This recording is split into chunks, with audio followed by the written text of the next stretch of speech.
bricks, lessons on the stove. Now, let's get back to dad talk. Now, as people already know from the Misfit Nation and from Wonderland, you are a father of some odd kids. I don't know the number of it, but you have kids. 2 boys. As of I. Exactly. So, how was it for you? Let's go this chronologically. How did you feel in the first year of having a kid? Like, if you remember. Okay, my first year of having a kid, I didn't really get into full detail about incarceration. The reasons of being incarcerated. Throughout my teen life, I was gang affiliated. So a lot of my time was spent on the streets being a blood. So I was out there. I've never been home. I really barely was home. I'm always on the streets, fighting, getting into people's homes, doing things I wasn't supposed to do. So of the time of the announcement of my first, I was still in a mindset of being on the streets. But it didn't take, honestly, until after he was born for me to realize that I really shouldn't be doing what I'm doing, considering of how I was raised. I had parents. It's not like I was someone that didn't have a father in their life. My father was here, but he wasn't there at the same time. If something crazy would happen to me, he would have been right there to whoop my ass, just like any other father should or would or have to be. So that being said, I was still steered with a man in my life. So that's why when I did get into any kind of trouble, I always was chasing me. I never ran. I just stood there. Yeah. Krishan will tell you all the time since middle school, it didn't matter what it was. Just own up to it. You did it. Like it's really nothing more to it more than I did it. I knocked over the vending machine. I did that. So what? I did it. Like it's why? I don't know, but I did it. You know what I'm saying? So when I started to really think, I was holding him and just staring at him and staring in his face and say, it's really unfair to you for me not to give you the same energy my parents gave me. And that right there, that little talk with him, infant child, don't know anything in this world, convinced me that I had to change my ways. Okay. So from there on, it was like cold turkey, bro. Like I woke up the next day, everybody's hitting my phone to meet me here, meet me there, and I'm like, no, I'm not doing that. Okay. I got my kid at home. I got to change diapers. I got to get formula. I got to feed him. So little by little, I steadily dropped the bad crowd, and became this person today.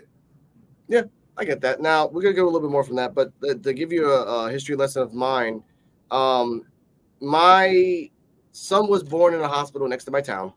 I wasn't there at the moment because I was trying to find my baby mama's father. I wasn't there. And I'll say this because, whatever. She is just 2 pumps for her. Push, boom, baby's out. And as you saw where I live, she lived all the way on the top of the hill. So she would walk all the way up every single day up that damn hill. So she's ready to birth.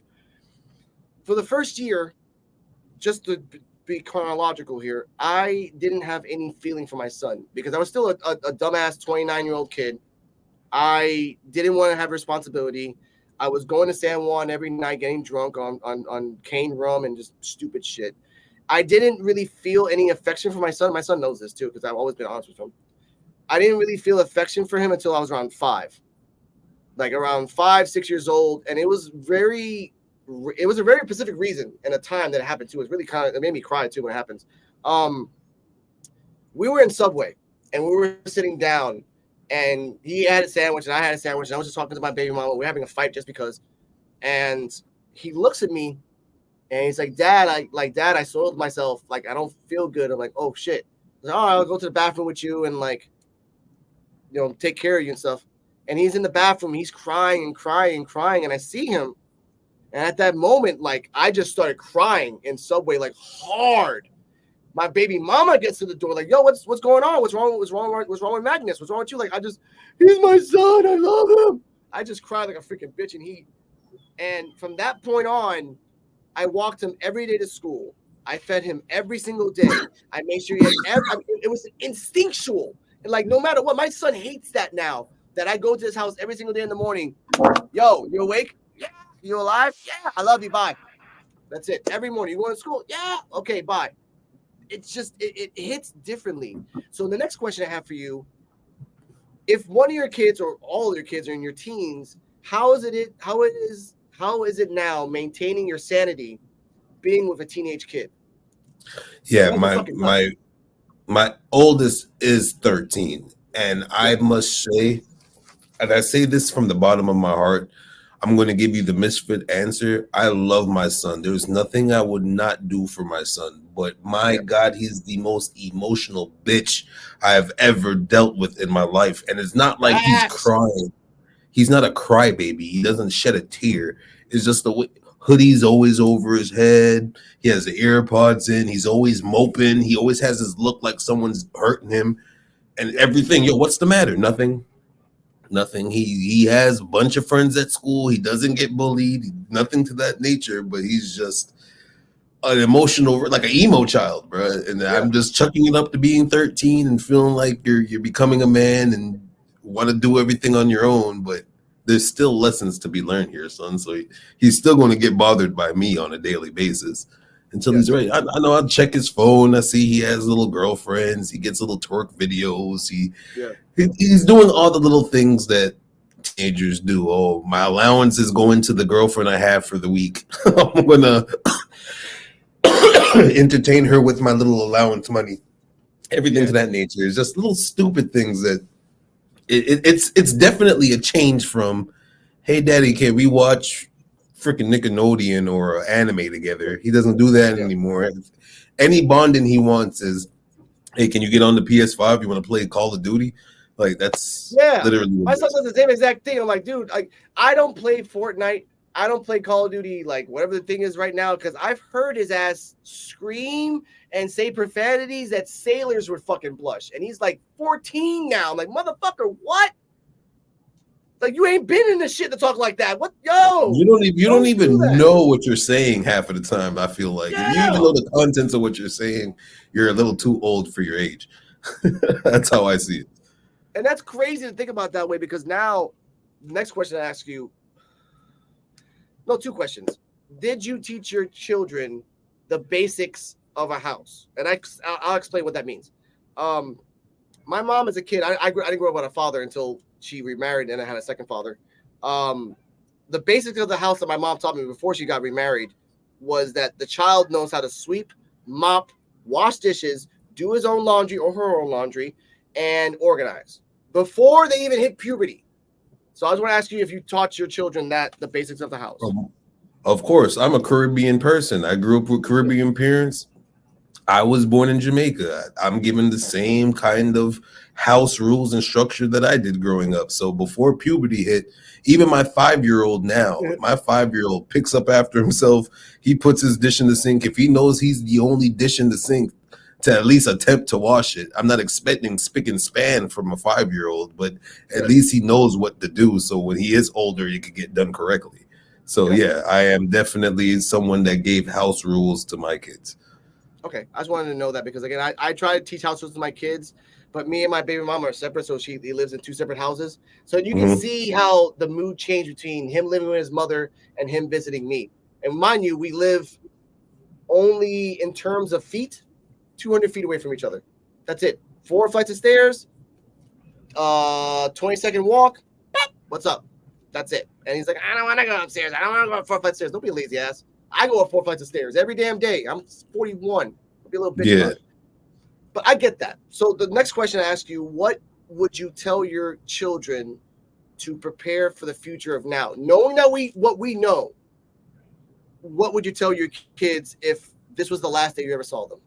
The sky is the limit. Don't let anybody that's not at the level that you want to be or the success where you want to be at, what you do with your life. That's the biggest problem with the world today. Everybody that's not experienced in something or just not comfortable enough to get out of their comfort zone and do something different, instead of experimenting and trying it, they'll just be negative and say, you can't do it, you can't do this, you can't do that. No. Can is not really a word. Can't is something that you tell yourself to do or you can't do. So sky's the limit. That's true. I would tell my kid, if it was the last day I met him or the last day I ever saw him, basically what you said, but a little bit more differently. Live every day to the fullest. Hug the people that you love.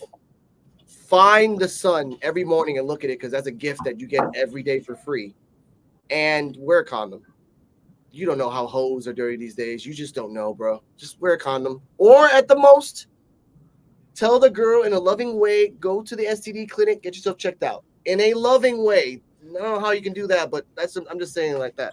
That's I don't think that'll ever be received right. But yeah, I get what you're trying to do. Yeah. So, That's like because the girl's like, oh, you've been like, I'll check myself out because I've been accused. You ain't got something. Like, I'll be right back.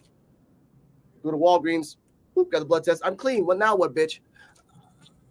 Yeah, right? Okay, but for all the kids out there, listen to your fathers if they're doing the right things. Listen to your mothers if they're nurturing you and loving you.